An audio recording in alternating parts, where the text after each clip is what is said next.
Bonjour et bienvenue dans À fleur de femme. Je m'appelle Marion, j'ai 32 ans et je suis la maman d'une petite fille de 16 mois. Comme beaucoup de femmes, j'ai découvert que concilier vie active, vie familiale, passion et engagement, c'est un vrai défi au quotidien. On nous dit souvent que tout est possible, mais la réalité c'est qu'il y a des jours où l'on se sent dépassé, où les compromis sont nécessaires et c'est normal. C'est pour ça que je crée ce podcast. Pour mettre en lumière ces femmes qui vivent à toute allure et partager avec vous leurs forces, leurs réussites, mais aussi leurs doutes et leurs vulnérabilités. Ici, on échange sans filtre. On s'inspire et on se rappelle qu'on n'est pas seul. Bienvenue dans À fleur de femme. J'ai été reçue par Céline qui m'a parlé de son parcours avec un mélange de lucidité et d'autodérision. Ce qui m'a frappée chez elle, ce n'est pas seulement son parcours, c'est la façon dont elle pose son regard sur lui. Elle a cette intelligence du vécu, ce qui ne s'apprend pas dans les livres, mais qui se forge dans les tempêtes, les doutes et les recommencements.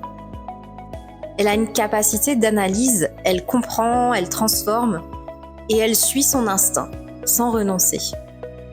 Et sa vie, pour le coup, elle va vite, et même très vite. Elle est toujours en mouvement, dans tous les sens du terme, et même quand c'est difficile, en quête d'un mieux pour elle et pour sa famille. Céline m'a ouvert sa porte, et celle de son histoire, avec sincérité. J'ai très envie de continuer à la suivre dans ses aventures, qui, je n'en doute pas, seront encore très longues et pleines de surprises. Je vous laisse maintenant écouter ma conversation avec elle. Bonjour Céline. Bonjour. Merci de me recevoir chez toi. Avec plaisir. Céline, je vais te demander pour commencer de te présenter déjà pour moi parce qu'on ne se connaît pas. Tu es la première femme avec qui j'ai un échange que je ne connais pas à l'origine.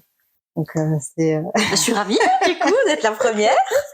Donc présente-toi, dis-moi ton prénom, ton âge, l'endroit d'où tu viens et puis les personnes qui font partie de ta vie aujourd'hui. Alors, donc je m'appelle Céline. J'ai un peu plus que 2 fois 20 ans. D'accord. J'habite dans la commune de Dabo, à Elert particulièrement. J'ai 2 enfants, Alexis qui va avoir bientôt 11 ans et Loïc qui a 8 ans. Et mon mari s'appelle Olivier. Voilà. Ok. Et à quoi ressemble une journée normale dans ta vie aujourd'hui? En bref. Alors, j'ai la chance de pouvoir organiser mon emploi du temps un petit peu comme je veux. Donc, je me lève, je suis avec mes enfants, on prend le petit-déj ensemble, je les emmène à l'école et après seulement je pars travailler. Ouais. Donc ça, c'est vraiment un luxe, ça c'est clair. C'est clair. Donc, je travaille dans un bureau. Donc, souvent, à la pause déj, comme je suis seule, je me permets d'aller courir. C'est mon petit moment à moi. Ah, ça, c'est chouette. Voilà. Ouais. Et après, voilà, je retourne au bureau. Habituellement, j'arrive à récupérer les enfants quand ils sortent de l'école. Et donc, goûter, devoir, tout ce qui va bien, préparation du dîner. Et souvent, c'est là que mon mari prend le relais et moi qui repars pour mon deuxième boulot, qui est coach de fitness. D'accord. Eh ben, on va rentrer dans les détails de tout ça. Donc, ton premier boulot. Alors, avant de parler de ton premier boulot, on va déjà parler de ton parcours professionnel, de ce qui t'a mené à ton travail aujourd'hui. Alors, moi, j'ai un DUT de gestion de formation. J'ai fait pas mal de travail différents dans ma vie. J'ai été beaucoup dans la restauration et l'hôtellerie parce que mes parents sont issus de ce secteur-là. D'accord. Et surtout à la fin de mes études, j'ai fait mon stage de fin d'études dans une banque. Et quand on a 20 ans, c'est pas très glam la banque, pas très fun. Ah oui. Donc je pensais le contraire, tu vois. Enfin, j'ai l'impression que ça attire quand même un peu du Aujourd'hui, oui, peut-être parce que c'est un côté vachement plus commercial. Ouais. Avant, t'avais quand même un côté beaucoup plus paperasse, tout ça. qui s'est perdu dans les banques, hein, mais voilà, avant c'était un peu voilà, c'était pas très fun. Donc j'ai fait mon stage de fin d'études dans une banque, ça m'a pas attirée, donc je me suis rabattue vraiment dans la restauration. Et quand j'ai rencontré mon mari, moi j'habitais Colmar, j'étais responsable d'une succursale brioche dorée. Pour ceux qui connaissent pas, c'est un peu comme Paul ou Poulaillon, voilà, dans ces enseignes-là. Et chez nous, dans la campagne, la ruralité, il n'y a pas beaucoup de travail. Donc moi je lui ai dit, je pars pas de Colmar tant que j'ai pas un travail. Et là, je me suis à nouveau orientée vers la banque. Pour avoir des horaires de journée, parce que c'est vrai que dans la restauration, c'est des horaires de week-end, et mon mari étant artisan, c'était pas compatible en fait qu'il y en ait un qui bosse le week-end et le soir et l'autre en journée. Après vous vous voyez plus quoi. Donc je suis partie à la recherche d'un travail dans la banque que j'ai trouvé. J'y ai travaillé jusqu'à un peu plus que la naissance de mon deuxième enfant. Après, pour des raisons qu'on évoquera sans doute après, j'ai quitté la banque. J'ai pris une année de congé sabbatique et j'ai rejoint mon mari dans l'entreprise familiale et je fais tout ce qui est secrétariat, comptabilité, facturation, voilà. Ok. Donc ça fait combien d'années maintenant que tu travailles avec lui alors? Ça fait, je dirais 6 ans. Ouais, 6 ans. 5 ans. Ça te faisait pas peur de travailler en couple? C'est pas alors c'est quelque chose que lui avait, on va dire, fantasmé pendant des années, parce que voilà, il avait une charge de travail. Enfin voilà, artisan, il y a du travail à faire sur les chantiers. Il travaillait tout seul au départ? Non, il a repris l'entreprise familiale, mais il y avait personne au bureau. Donc c'est lui qui faisait le bureau, beaucoup les samedis et les dimanches ou le soir tard. Et donc il avait ce besoin-là et dans sa tête, il s'est toujours dit ma femme, elle m'aidera un jour. Mais moi, je freinais des deux fers parce que voilà, je sais que c'est compliqué de travailler en couple. J'ai toujours été autonome, indépendante financièrement, et en fait, pour moi, le fait de me dire je vais travailler avec lui, dans ma tête, c'est je vais perdre mon indépendance et puis est-ce qu'on va s'entendre au travail, est-ce qu'on aura encore quelque chose à se dire quand on rentre, enfin bref. Oui, parce que c'est des choses légitimes qui peuvent. Et moi, j'ai toujours travaillé dans le commerce, si on peut dire comme ça. Enfin, voilà, la restauration, c'est un boulot certes très prenant, etc., mais c'est plutôt fun. Bon, la banque c'est pas très fun, mais j'étais toujours en contact client, toujours dans le commerce. Et là, le fait de me retrouver seule dans un bureau, je savais que ça me correspondrait pas. Donc j'y suis venue par la force des choses, un peu par obligation, mais c'est aussi pour ça que j'ai pris une année sabbatique, parce que je me suis dit, il faut que on ait un crash test, voir pendant 1 an de se dire, ok, est-ce que ça marche ou est-ce que vraiment ça va pas du tout.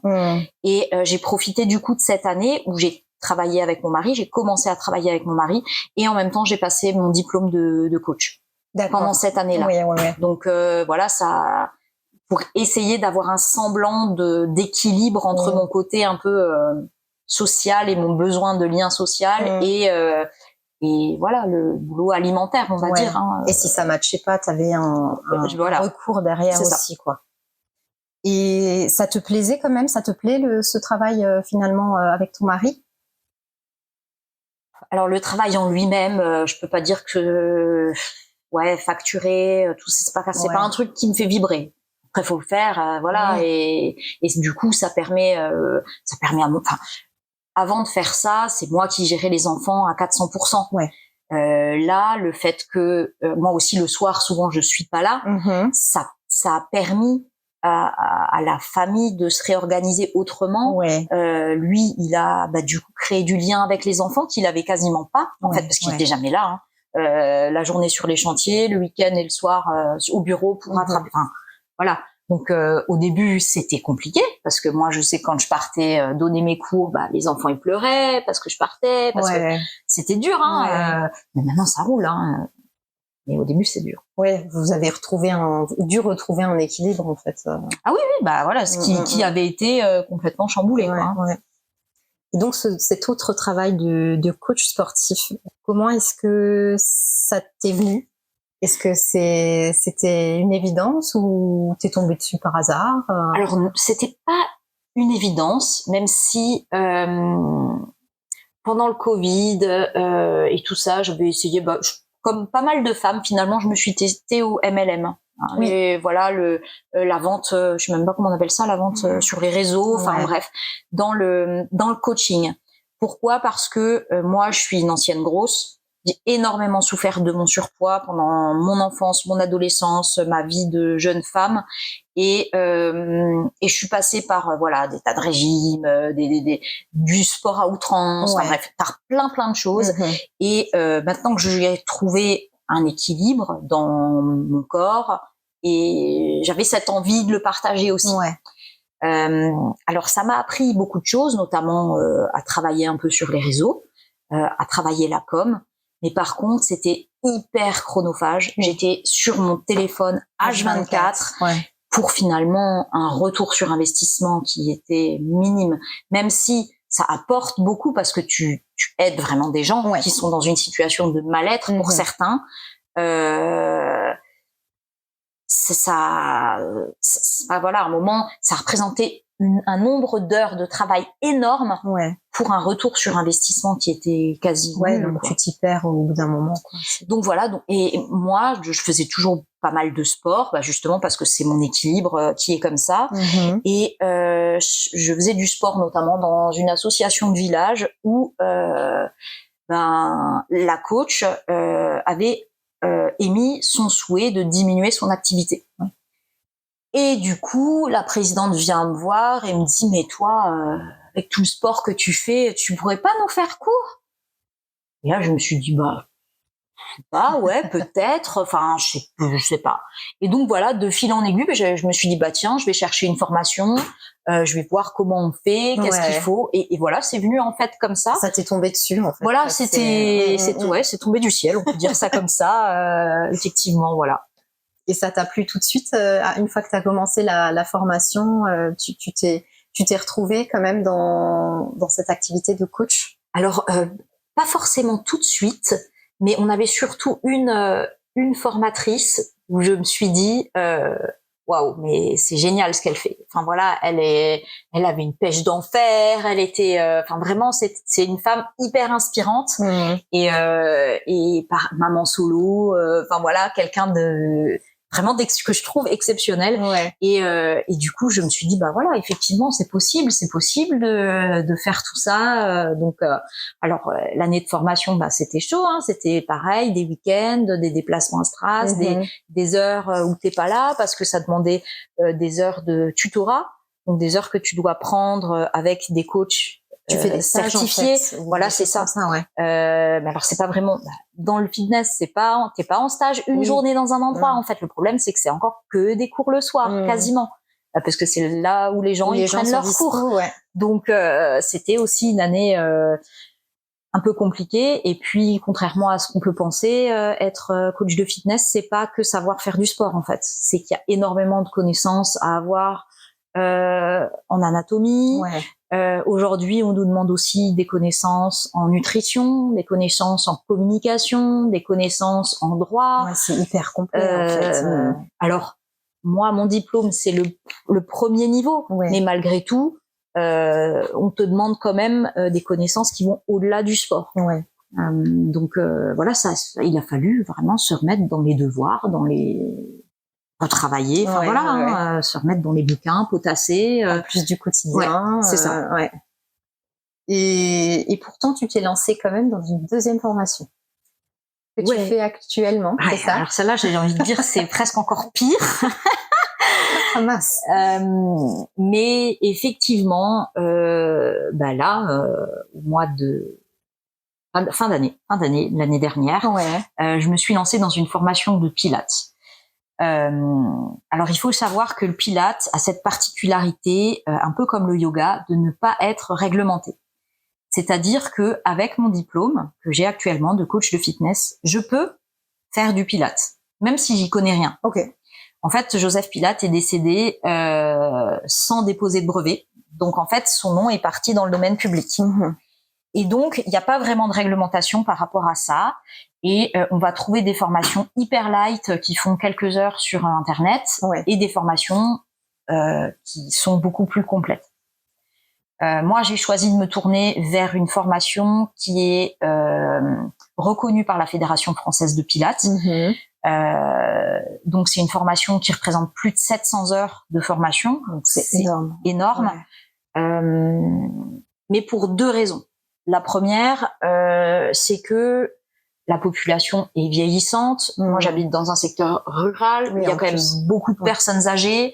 Et l'avantage du Pilates, c'est un sport qui peut accompagner les gens toute leur vie, avec tout un tas de pathologies. Donc, je me suis dit, à partir de là, il faut quand même une formation solide si tu commences à vouloir avoir des gens qui ont des pathologies. Alors, il y a des petites pathologies, voilà, prothèse de genou, prothèse de hanche, mais voilà, c'est des cas que tu vas pas vraiment traiter.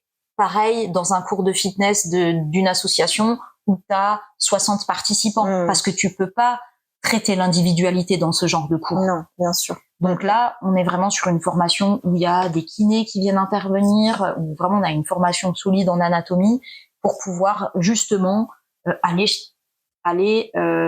travailler avec des individualités, avec des gens à pathologie, etc.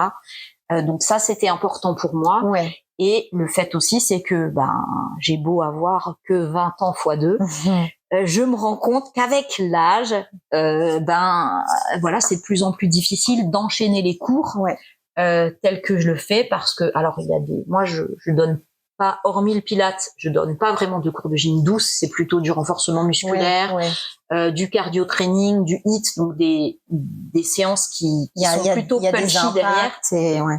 Et je me dis, parce que je l'ai vu sur les dernières années, que je pourrais pas continuer comme ça encore 10 ans. Parce que voilà, je vieillis, je veux pas me blesser, je sens que j'encaisse aussi beaucoup moins, que mon corps il a besoin de beaucoup plus de récup qu'avant, et du coup, je veux préparer demain tout simplement. C'est très aligné finalement avec ce que tu vis en tant qu'être humain, quoi, en fait. Moi, je vois beaucoup de coachs dans les salles. Alors, j'ai des copines comme ça qui sont très bimbo, très machin, mais du coup, elles sont jeunes, elles ont pas encore d'enfants, et déjà là, souvent, quand elles veulent avoir le premier enfant, c'est galère, parce qu'ils disent, comment je vais faire si je suis enceinte et que je dois donner des cours et sauter partout?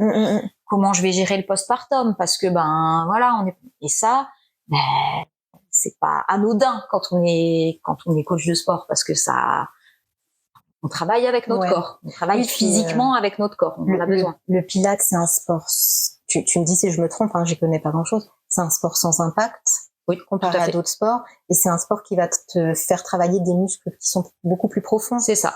Donc, on travaille la posture, c'est très complémentaire de plein d'autres sports, finalement. Tout à fait. La base de la clientèle du Pilates, c'est souvent des sportifs, des gens qui ont des pathologies, ce que je disais, des troubles musculo-squelettiques liés à des postures répétées, des gens qui sont de plus en plus, le dos, des gens qui sont toute la journée assis, qui travaillent avec des souris qui sont pas forcément ergonomiques, des gens qui ont même des de plus en plus, des hommes qui sont sur les chantiers, qui ont du port de charge, etc., qui avec l'âge, voilà, ils ont mal au dos, ils ont etc., et tout ça. Quand on a mal au dos, on va peut-être pas faire des squats chargés parce que on risque de se faire encore plus mal. Il faut déjà aller voir la structure, la charpente, travailler là-dessus. Une fois que ça c'est solide, on peut aller travailler un petit peu ailleurs, quoi. Il y a déjà aujourd'hui des médecins du travail qui envoient leurs agents, leurs professionnels, qui leur recommandent peut-être, je sais pas si ça peut être prescrit sur ordonnance, mais alors je sais que dans le cadre des cancers, il y a des cours de Pilates qui peuvent être gratuits pour alors c'est dans certaines associations partenaires, etc. Parce que voilà, je le sais parce que j'ai une adhérente qui est confrontée à ça. Après, pour les médecins de travail, je pense que c'est surtout l'activité. Ils le prescrivent pas réellement, mais voilà, ça peut être quelque chose dont on parle de plus en plus. Là où on est recommandé, souvent, ça va être par les kinés, par les ostéos, parce qu'en fait, on se rend compte que il y a des gens qui utilisent les kinés comme un coach de sport, et à un moment, le kiné, il est là pour vous remettre en mouvement, mais si vous faites pas vos exos régulièrement, c'est ça. Vous pouvez avoir 200 séances de kiné, à un moment, il faut il faut bosser. Et on se rend compte que la sédentarité est la cause de énormément de maux, pathologies, de douleurs, voilà. Et t'en es où aujourd'hui dans cette formation?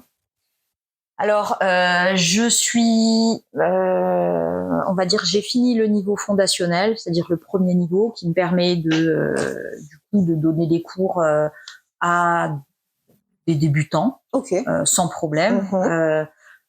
Après, voilà, je commence début mai le niveau intermédiaire, c'est-à-dire sur des gens qui sont déjà un petit peu pratiquants depuis un certain temps en pilates.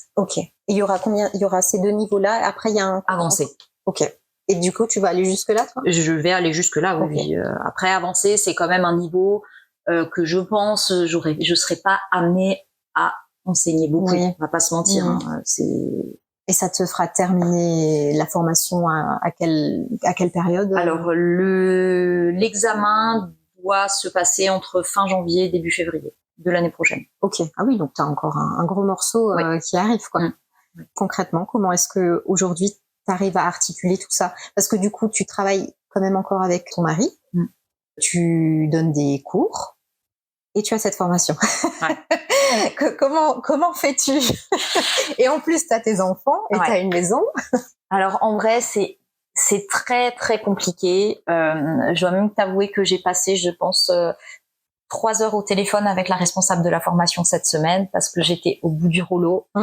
Les nerfs ont lâché parce que ça représente énormément de travail. Ça représente du temps de travail personnel, des choses à apprendre. Et en fait, la charge mentale d'une femme étant ce qu'elle est, je suis devant mes cahiers, je me rends compte que ça rentre pas dans ma tête, que c'est difficile. Enfin voilà, c'est hyper compliqué. J'ai l'impression de courir tout le temps après le temps, de jamais réussir à me poser et à être, à me dire ok, tout est fait. Non, en fait, et du coup. Ça me crée beaucoup de stress, à tel point que voilà, j'avais beaucoup de problèmes d'estomac étant plus jeune et ça revient. Alors ça faisait des années que ça n'était pas arrivé. Voilà, c'est vraiment compliqué. Alors voilà, ton corps s'exprime. Mon corps s'exprime. Et malgré tout, voilà, il y a pas de secret. Ça va être un an compliqué, je le savais.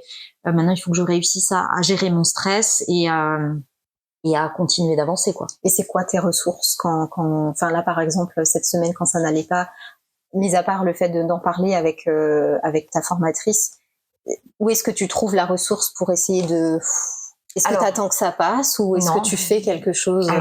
J'écoute énormément de podcasts. Vraiment énormément, surtout quand je cours.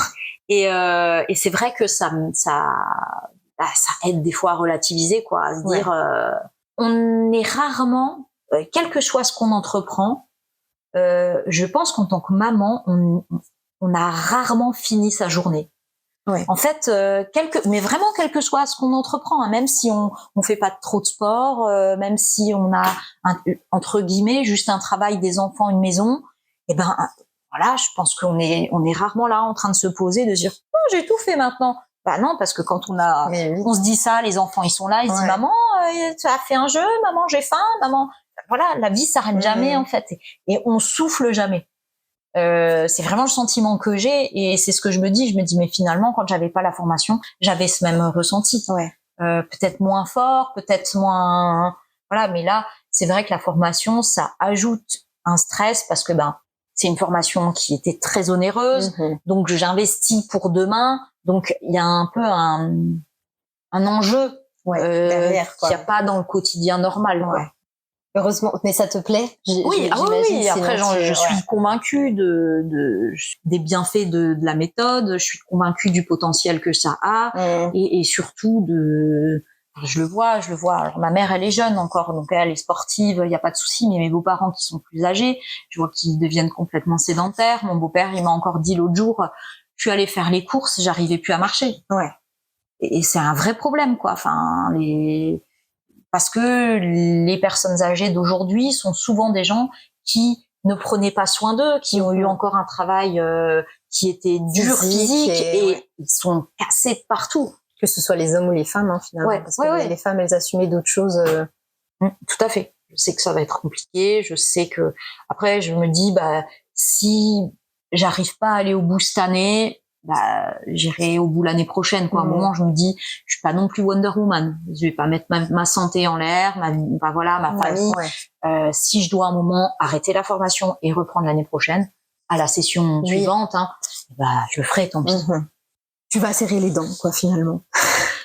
Je pense que c'est ce qui va être, Après, Joanne, avec qui a le studio dans lequel je travaille déjà et je vais être amenée à travailler, me disait que lors de sa première formation, elle a failli arrêter au moins 6 fois. Donc je me dis que oui, c'est rassurant.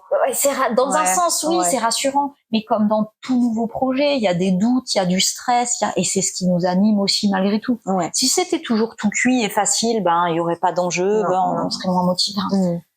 C'est comme ça, en fait. T'as raison.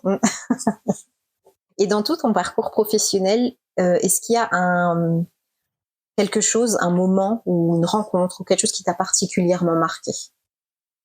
Peut-être un client ou une personne que tu as coaché?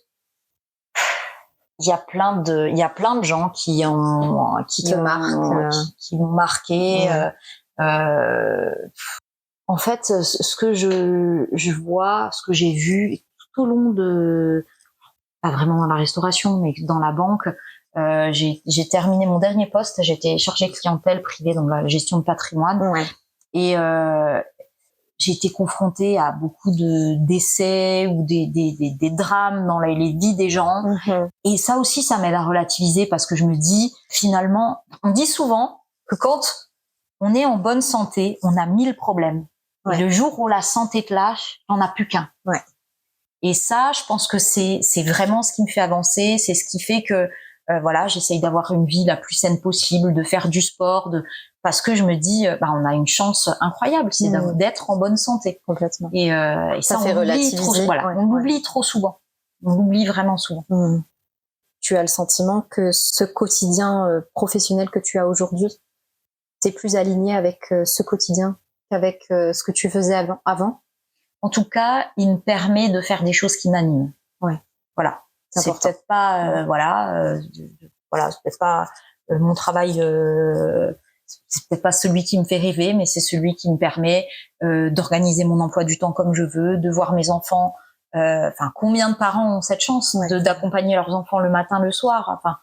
Quand je travaillais avant dans la banque, j'ai travaillé un temps sur Strasbourg.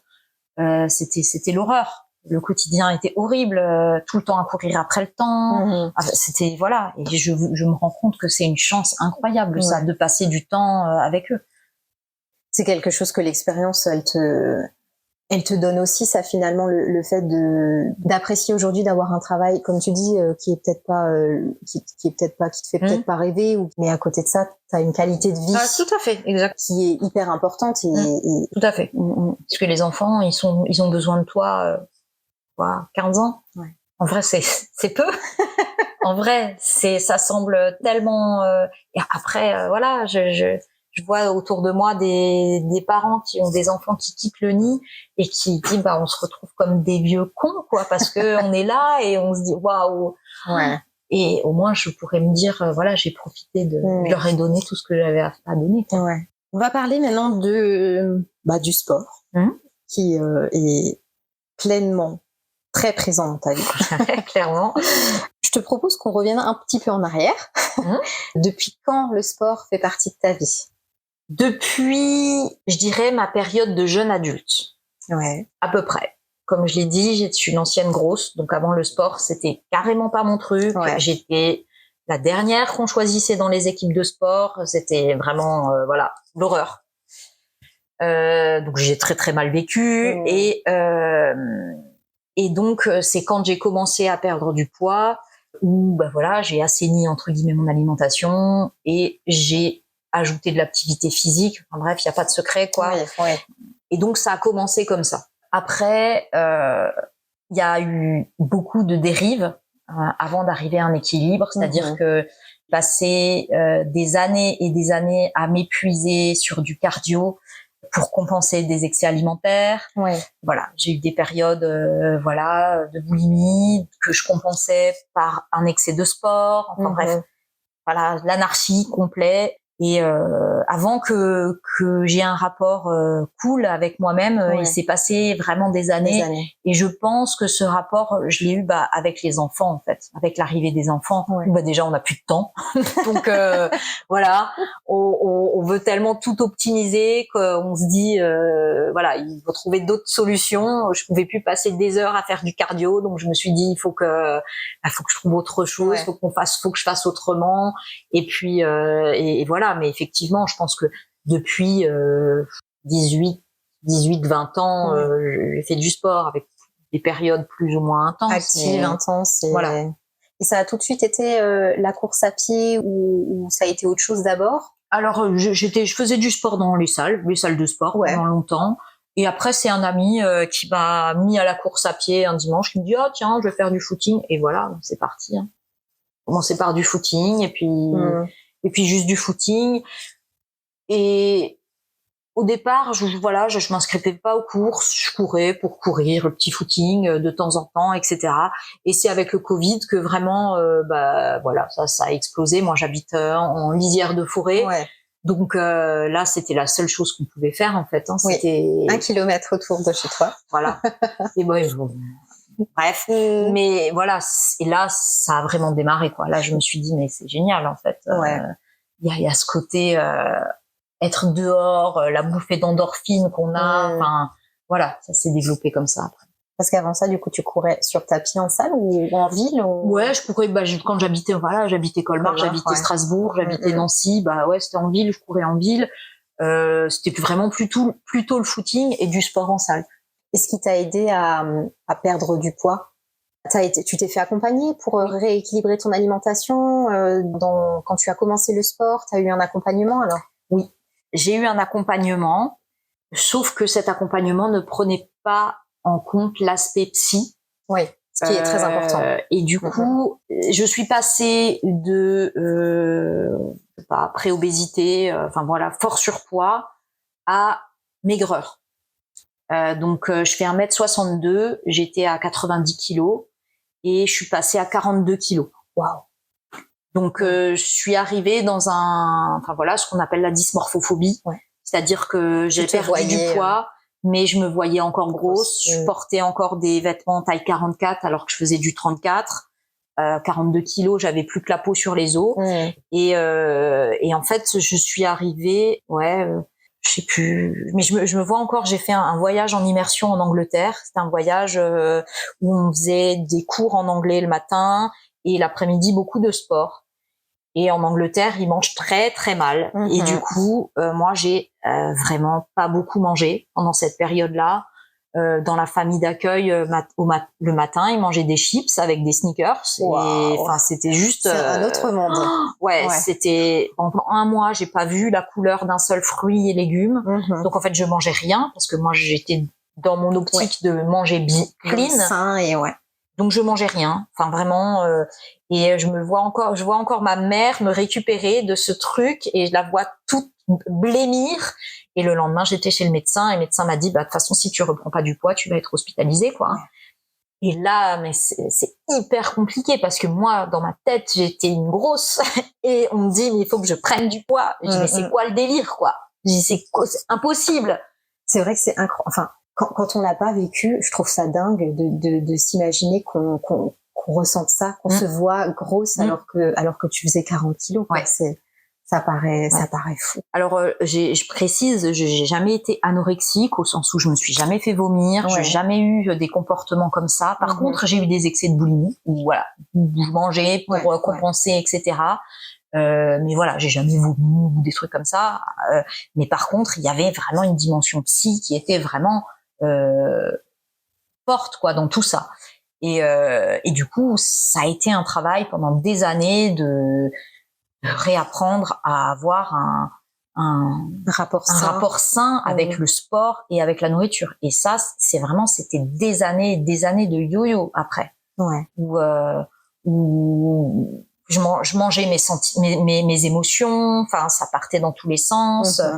Et puis, je pense que mon métabolisme était complètement déglingué avec toutes les heures de sport que je faisais. Et puis, là, malgré ce rapport qui était au départ pas très sain avec le sport et l'alimentation, est-ce que ça, malgré tout, ça t'a quand même aidé à surmonter finalement ce déséquilibre en fait Je pense que dans tous les cas, le sport aide.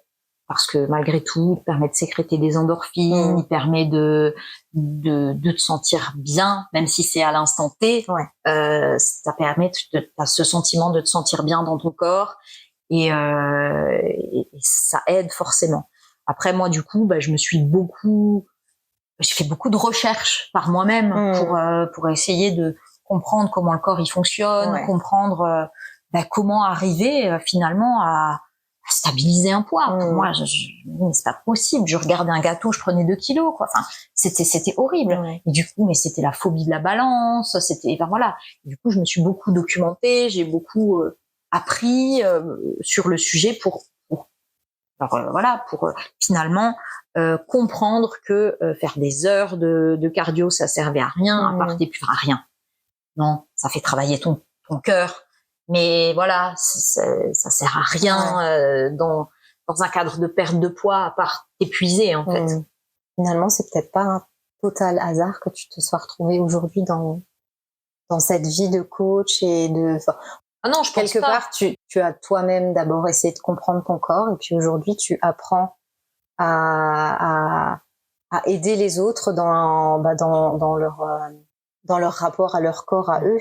À les maintenir en forme, de façon saine pour éviter d'abîmer leur corps. Dans cette formation de coach, tu as eu de la nutrition, tout ce que tu disais tout à l'heure.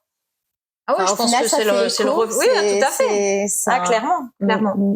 Qu'est-ce qui t'a amené ensuite vers l'association du Lutz Trail notamment? Le hasard. Le hasard, mais alors vraiment le plus complet. Moi, je travaillais déjà du coup en tant que coach dans plusieurs associations parce que encore une fois, moi ici, j'ai pas de salle de sport, je travaille dans la ruralité, dans la ruralité. Et pour moi, c'était important aussi d'apporter le sport ici où il y en a pas. Et je tombe un jour sur une publication Instagram ou Facebook d'ailleurs, je sais plus.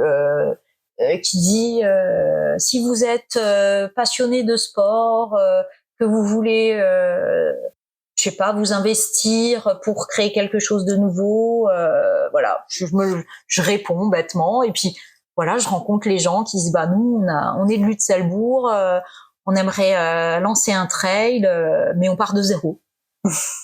Donc c'était un projet un peu dingo, mais voilà, faut savoir que nous à Dabo, on a le trail de Dabo qui est quand même déjà bien installé, très installé. Et donc ils étaient un peu en partenariat avec le trail de Dabo qui a beaucoup aidé du coup le Lutz Trail à se créer, se lancer, et du coup voilà, c'est parti de là-dedans, d'un pur hasard en fait.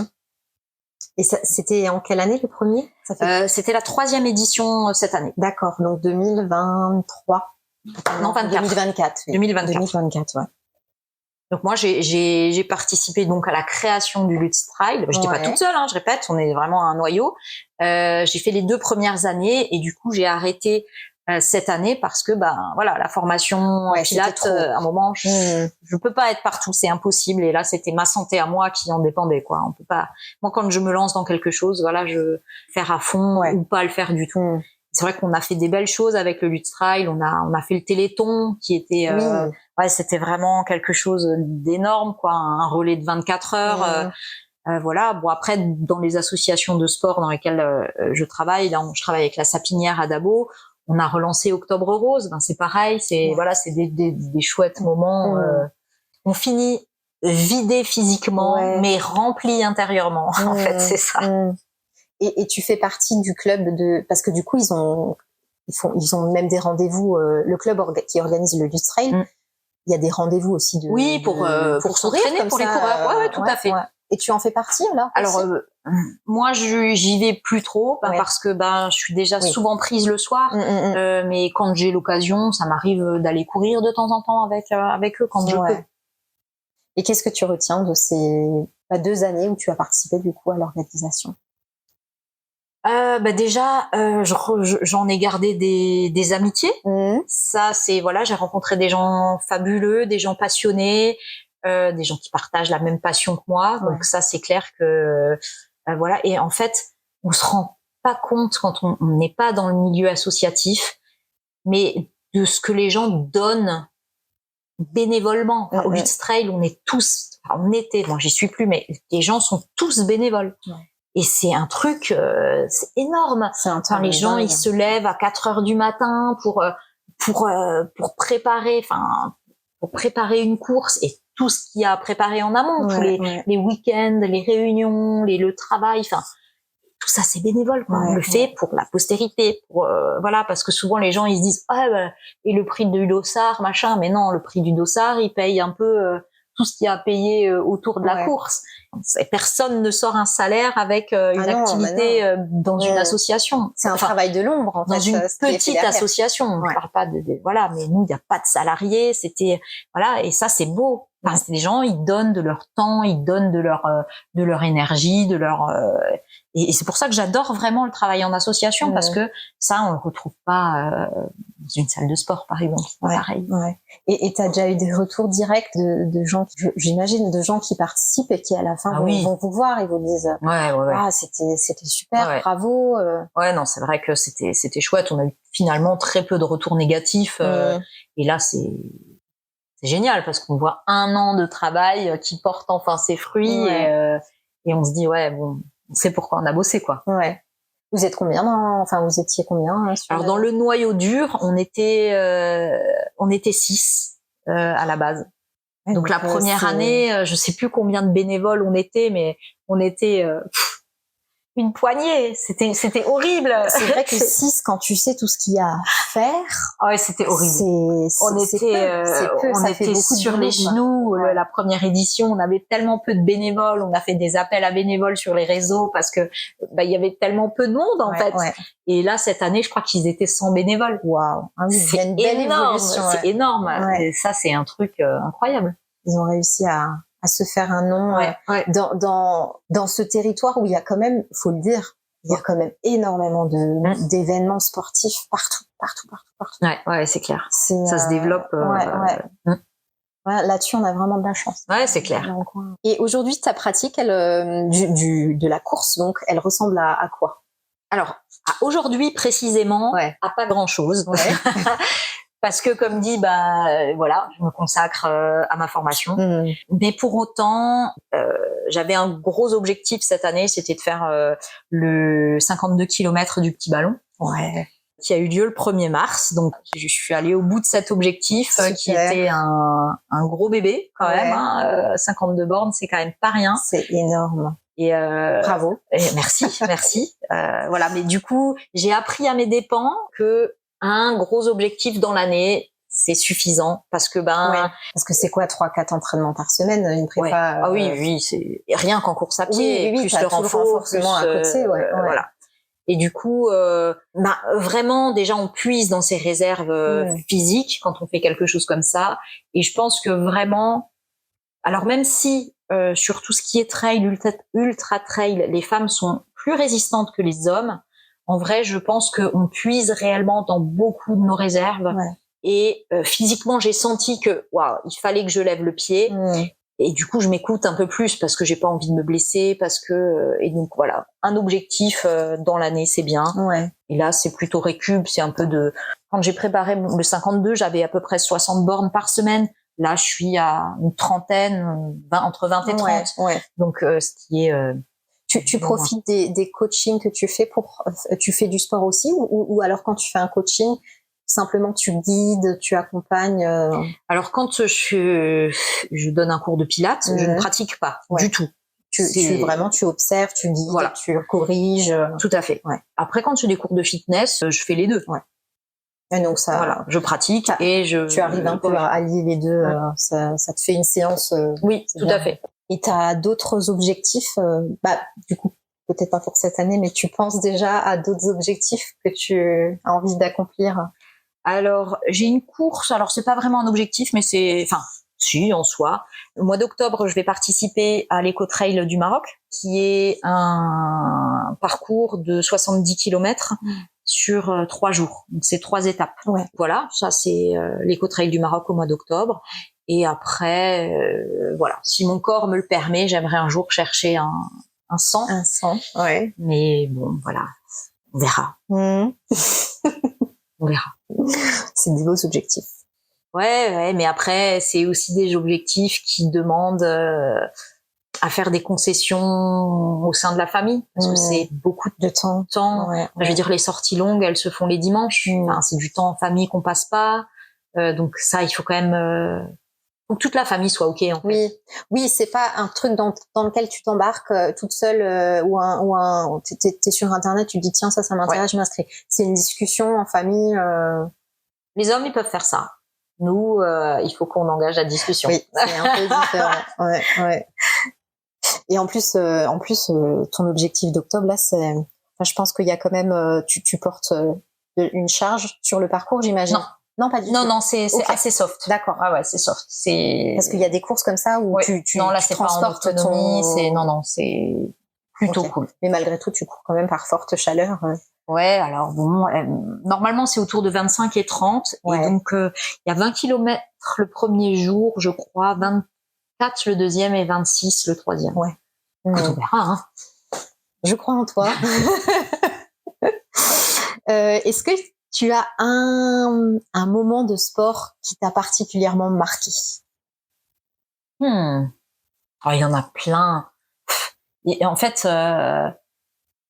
dans la course à pied et dans le trail, il y a vraiment, et c'est pour ça que j'aime tant cette discipline, il y a vraiment tellement d'entraide. Enfin, l'année dernière j'ai fait le 42 du petit ballon et j'ai eu un moment, un étourdissement. Et il y avait quelqu'un derrière moi qui m'a rattrapé et je sais pas, il est resté au moins 20 minutes avec moi pour être sûr que j'aille bien, enfin voilà, mais ça c'est des trucs, ça fait chaud au cœur, quoi. C'est quelqu'un que je connaissais pas, qui voilà, et ça on le voit vraiment. C'est pas que des cas isolés. Enfin, je veux dire, je confirme. C'est vraiment quelqu'un qui tombe. Alors un peu moins sur route. On le voit un peu moins sur route. Les gens ils sont plus chrono sur route. Oui, puis sur route, il y a quand même plus de monde souvent sur les parcours. Tu es visible si t'arrives un truc. En trail, ça c'est un truc. Quand quelqu'un chute, naturellement, tu vas l'aider, enfin c'est quelque chose. Et ça, tu le vois sur toutes les courses. Il y a pas une course où je me souviens, il y a 2 ans, j'ai fait justement le trail de Dabo. Il faisait un temps exécrable. C'était vraiment et j'étais malade, soucis digestifs, 5e kilomètre et je partais pour 34, je crois. Et là, je me suis dit, mais j'arriverai jamais au bout. En fait, j'étais en train de c'est pas très glamour, mais j'étais en train de me vider. Et du coup, au premier ravito, je crois que c'était au 7e kilomètre, je connais pas mal de membres de la team de Dabo, forcément, et qui étaient là à me remonter le moral et à me dire, allez, vas-y, tu vas y arriver. Ça te rebooste. Je suis arrivée au bout. Enfin, voilà, mais c'est un truc, voilà, t'as beaucoup d'entraide et c'est vrai que ça fait chaud au cœur. Donc, on va passer à la partie que je préfère. On va parler de ton rôle de maman. Alors, tu disais que tes garçons ont 11 et 8 ans. Ton premier garçon, comment est-ce qu'il est arrivé dans l'envie d'être maman? Ah là là, celui-là, il s'est fait désirer.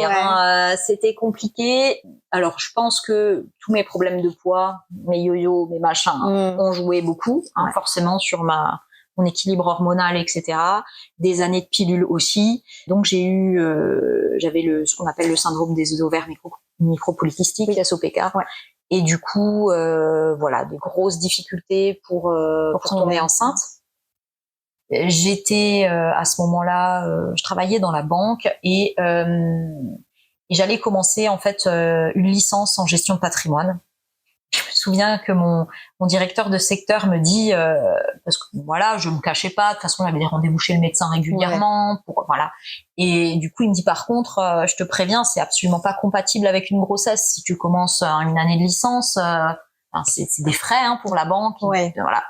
Et du coup, j'allais commencer en fait un traitement d'injection pour booster les hormones.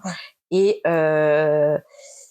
parce que les traitements fonctionnaient pas, et du coup j'ai dit bon je vais arrêter le traitement parce que voilà, de toute façon, je suis plus à un an près, donc j'ai arrêté tous les traitements et j'ai commencé ma formation. Et contre toute attente, c'est à ce moment-là que voilà que la magie a opéré. Et donc, ça faisait combien de temps que tu étais en traitement avant ça, du coup? 3 ans. Wow, ah oui, il s'est fait désirer longtemps. Ouais. C'est arrivé et t'allais pas. Ah oui, là, c'était hors de question. De toute façon, c'était le Graal, quoi. Ah oui, non, c'était un cadeau, quoi. C'est clair. C'est qu'à un moment, on se demande même si on pourra avoir des enfants. Quand on est à 3 ans et que c'était finalement la dernière alternative, quoi. C'était les injections et des protocoles plus lourds, quoi. Mais du coup, c'était génial. Après, c'est sûr que ça tombait pas forcément bien parce que, mais c'est pas grave. Je suis quand même allée au bout de ma licence. J'ai été diplômée. C'était un peu compliqué, mais comment tu l'as? Parce que moi, à un moment donné, ça se voit. Comment est-ce que tu l'as annoncé, du coup? Alors surtout que j'ai eu des grossesses qui n'étaient pas un long fleuve tranquille, c'est-à-dire que j'étais dans les 2 cas très malade, avec énormément de nausées et des vomissements, etc. Donc honnêtement, je pense que ça s'est vu très rapidement parce que j'étais blanche comme un linge, j'arrivais pas à manger, donc voilà, je n'ai pas pu le cacher très longtemps. Et puis voilà, après ce que j'ai dit même si j'ai été arrêtée pour la grossesse, j'ai continué à aller à mes cours et j'ai passé mon diplôme malgré tout, même si je me voyais pas ne pas y aller parce que j'étais enceinte. J'ai pu y aller physiquement, donc j'ai réussi à mener à bien le diplôme. Déjà ça. Tu t'es sentie un peu redevable d'aller au bout ou forcée en fait quand même? Après c'était quand même une chance de pouvoir passer une licence, donc un diplôme d'État reconnu, tout en étant payé. Enfin, je veux dire, j'allais à l'école et j'avais mon salaire, quoi. Donc c'était un truc quand même super bien, quoi. Tu vois. Donc après j'étais obligée à rien. Hein, donc mais c'est vrai que je me voyais pas aller au bout. Quoi. Quand tu as eu terminé cette licence, tu étais encore enceinte ou tu avais déjà accouché? Très bonne question. Je crois que j'ai passé mes oraux, j'avais accouché. Ok. Tu travaillais c'était une sorte d'alternance ou voilà, c'est ça. C'est ça. J'avais une partie à l'école et une partie en agence, quoi. Ok. Et quand ce petit garçon est enfin arrivé, ça a été quoi tes premières émotions? Forcément beaucoup de joie. Et en fait, la vie d'une femme change en tout cas pour moi, hein, mais du tout au tout en un quart de seconde. En fait, on se rend compte que il y a un petit être qui dépend de nous. Et en fait, pendant un certain temps, plus ou moins long, je pense qu'on s'oublie complètement. Enfin, en tout cas, dans mon cas, moi, c'était, il faisait encore partie de moi, en fait. C'était le prolongement de moi-même. Je vivais pour lui, je respirais pour lui. Rien d'autre n'avait d'importance pendant un certain temps. T'as réussi quand même, du coup, ça n'a pas été trop dur d'aller en cours, parce que j'imagine que ça s'est quand même goupillé c'était 1 an de formation.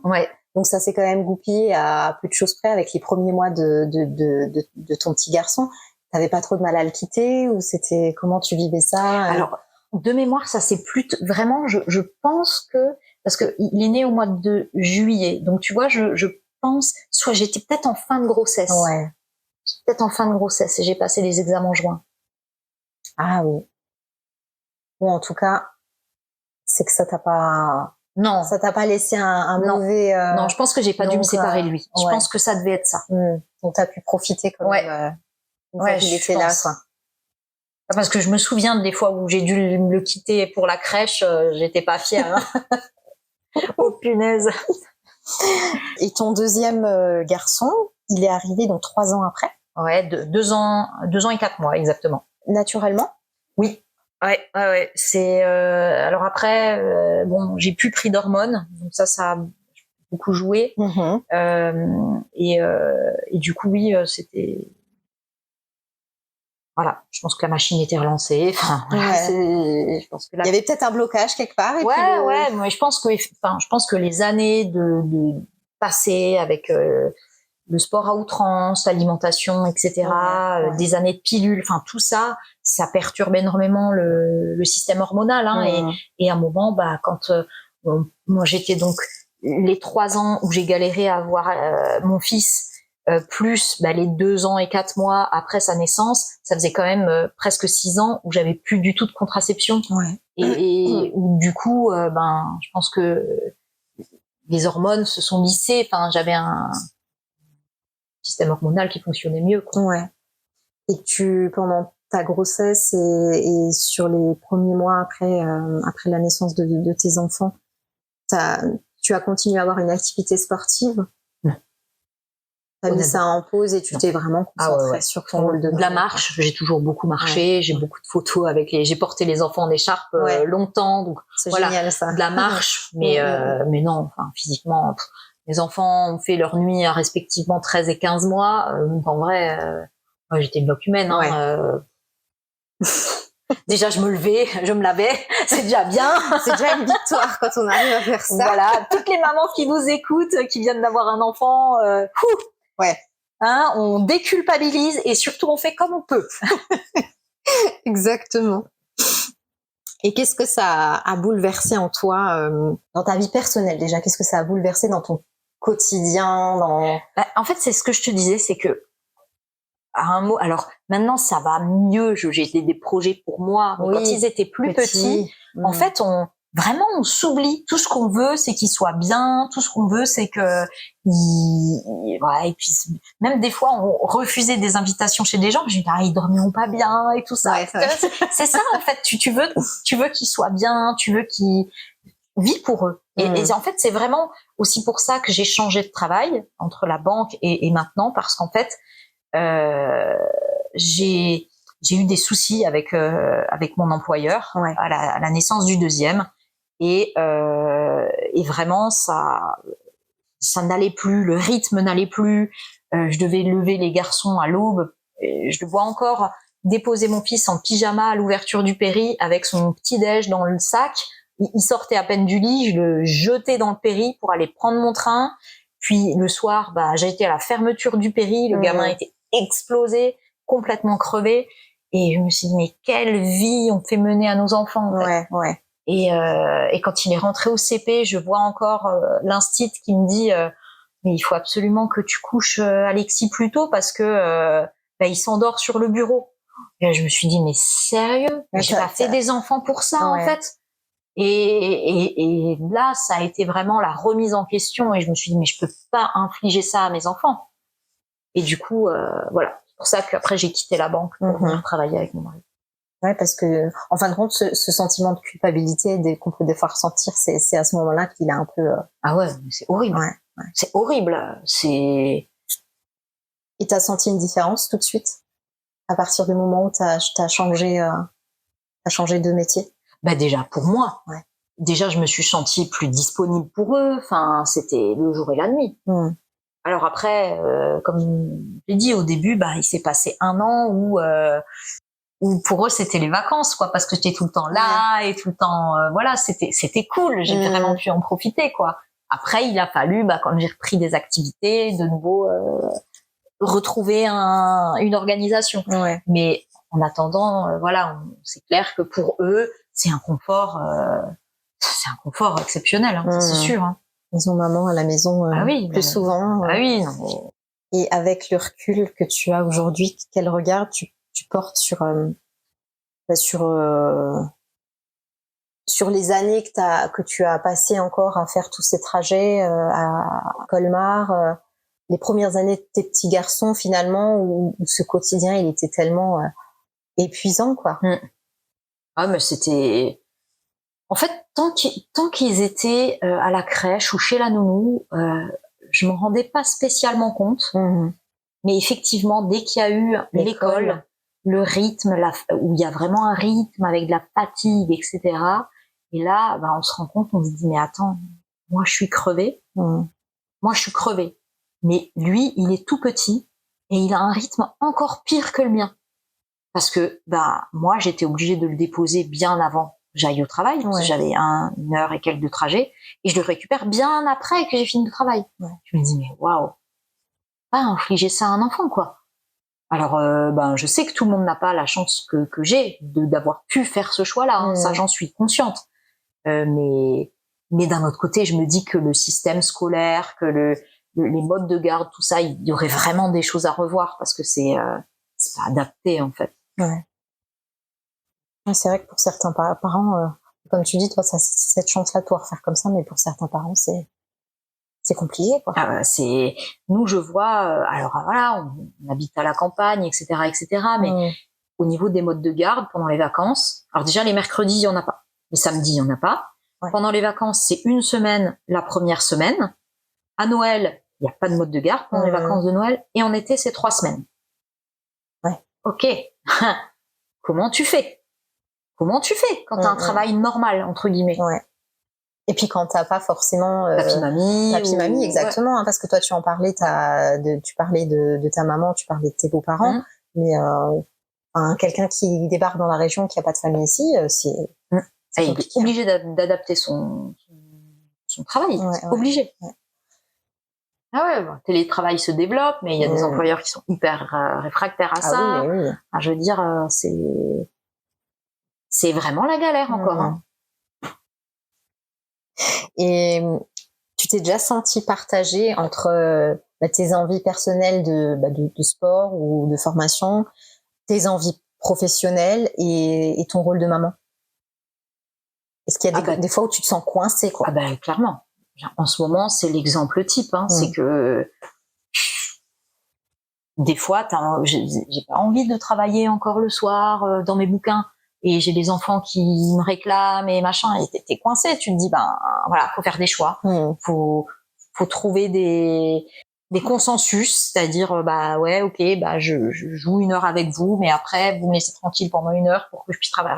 C'est toujours comme ça. C'est toujours de la négociation parce que voilà, une journée fait que 24 heures et que à un moment, maintenant ils commencent à être grands, donc forcément, moi je leur dis aussi, ce que je fais, c'est pour vous demain, c'est parce que je fais une formation là, c'est pour gagner de l'argent plus tard, pour vous êtes content de partir en vacances, vous êtes content de les accompagner un peu pour qu'ils comprennent pourquoi. C'est pas juste comme ça parce que je me suis levée le matin et je me suis dit je vais faire une formation. Non, c'est parce que derrière ce sera une source de revenus, parce que voilà. Et à l'âge qu'ils ont, ils arrivent à comprendre? Je pense, j'espère en tout cas, tu vois, quand... En tout cas, tu ressens pas d'animosité ou de... des fois, ça arrive. Des fois, le soir, quand je pars, de toute façon, t'es jamais là, tu pars tout le temps, ça arrive. Mais après, moi aussi, des fois, je suis pas super open et je suis fatiguée, et je dis, laissez-moi tranquille. On fait tous avec notre fatigue et nos émotions, et des fois, ça clash. C'est la chose la plus importante que tu as envie de leur transmettre? Qu'ils fassent ce qu'ils aiment. Parce que ça, c'est vraiment important. Parce que subir quelque chose, c'est subir un travail, subir une situation. Donc, et ça, je leur dis beaucoup, je leur dis toujours, travaillez à l'école pour pouvoir choisir votre travail, pour voilà. Ça, j'espère que c'est quelque chose qui vont garder. Qu'est-ce que tu penses avoir appris sur toi depuis que tu es maman? Que je peux encaisser beaucoup. Et je pense que ça, je dis pas que les hommes n'y arrivent pas, mais je pense que ne serait-ce que le manque de sommeil. Ça, c'est un truc, comme je l'ai dit, mes enfants, ils ont fait leur nuit à 13 et 15 mois, et j'allaitais. Donc, c'est moi qui me levais, forcément. T'as allaité tes 2 enfants? Combien de temps? 13 et 15 mois. Ils ont à peu de choses près, ça coïncide avec l'arrêt de l'allaitement.